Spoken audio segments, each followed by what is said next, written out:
Okay. Kanina nakita niyong kumain ako ng kamatis. So, ano ba ang makuha nating health benefits kapagka kumakain tayo ng kamatis?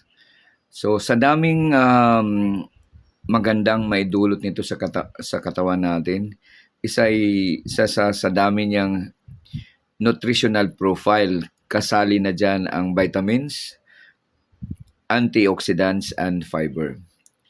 Sa sa daming gamit nito, ito ay uh, health or heart healthy, cancer prevention, and improve skin and vision.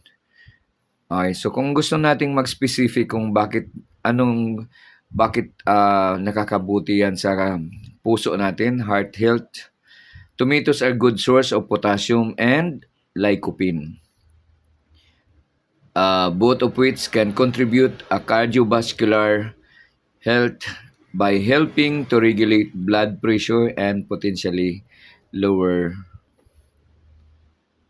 Sa skin protection, dahil din sa ito'y antioxidants and vitamins in tomatoes, particularly lycopene and vitamin C, makatulong para maprotektahan ang itong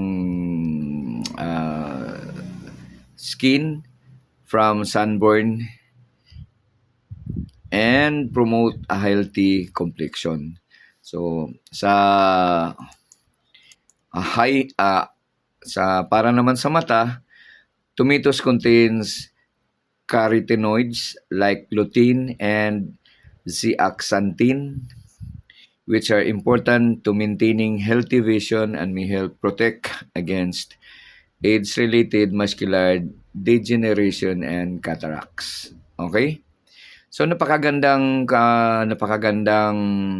maidulot sa katawan kapag kumain tayo ng kamatis, no. So sa puso, nakakatulong ito sa puso, healthy yung puso mo, cancer free, eye health. So nakakatulong para maging maganda yung paningin natin, ano. So kumain tayo ng kamatis araw-araw para tayo'y maging generally healthy.